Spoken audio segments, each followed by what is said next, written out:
Hey everybody, Steve Joy here. I just wanted to take a quick look at Mork Borg.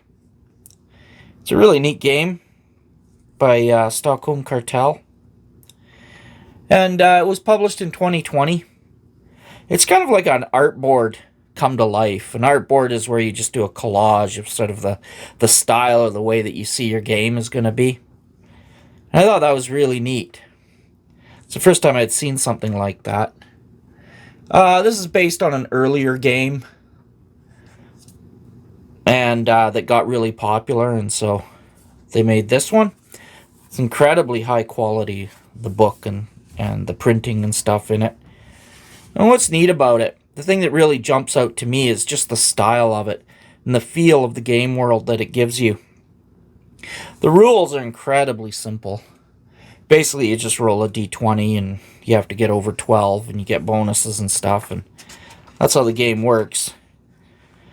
It's got lots of neat little tables in it. It's got a lot of flavor.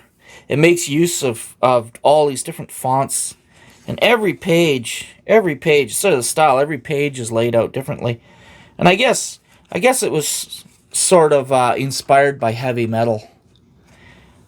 And heavy metal bands, heavy metal music. Here's a map of the world. That's really fantastic. The reason I wanted to do this is I was looking at their license for making products for this game. And they've got a really good license. So I thought I'd have a look at the game, and I got looking through it. I thought, hey, wait a minute, I've never actually made a video about this game.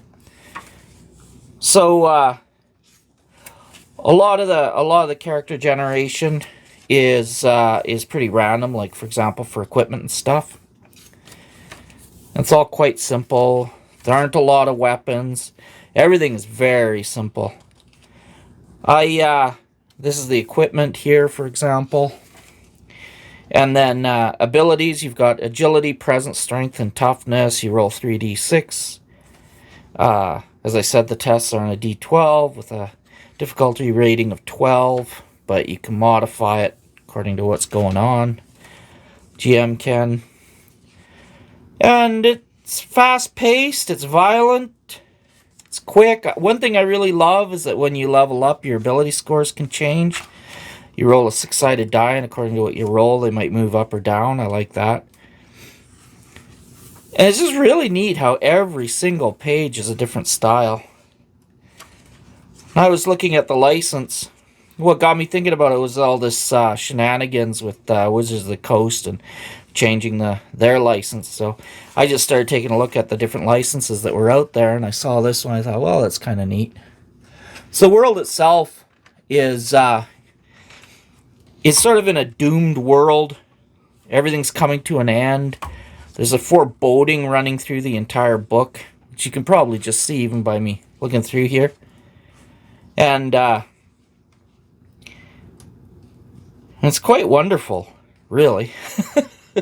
Sort of as a change of pace, from like Pathfinder or D&D or something like that. This is one of the reasons I love these little indie games. There's so much flavor to them. And, these are the monsters here. It's just so simple. And there are lots of supplements out for this game and adventures and stuff. Lots of free stuff if you go to their website. You can even get a free version of the game without all the artwork and stuff in it, I believe. And it kind of pays homage to the occult a little bit, as you can see here. I mean, not a lot. Definitely not devil worshippers. It's sort of in the silly way that heavy metal music tends to do it. Sometimes silly. I should say that. Sometimes they're not very silly about it. But this game, I don't think this game's taking, I don't see any actual occult stuff in it or anything. I think it's just, it's a game. It's fun, right? It's meant to be fun. As you can see, it's incredibly simple. I wouldn't say it's OSR exactly, but I wouldn't say it isn't either. It's just, this is a really fun little game. I'm thinking about trying to make some stuff for it. Thinking about it. I'm not saying I'm going to. It just look kind of fun to do. I would classify it as sort of a supernatural horror game is what I would think of it. I would classify it as. But there's so much stuff out for it, little books and stuff. It's just great.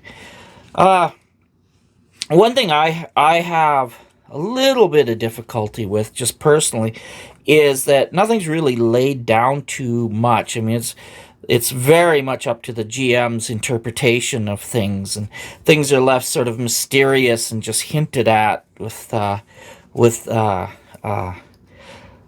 sort of mysterious language and so forth, and that's great, but it can be, you know, a little bit daunting too. So I would say this game's good for new players, but I don't know about new game masters exactly, if I would recommend it for them. I think it might be a good idea to have a little bit of experience under your belt before tackling such a free and easy open world. But I mean, if you want to try it, by all means, go for it. Yeah. Anyway, highly recommend this game. I really do. I think it's great. Anyway, just a quick little video. Just wanted to talk about Mork Borg a little bit. I think it's a great game. Alright, thanks for watching. That's it. That's all I have to say. Alright, take care.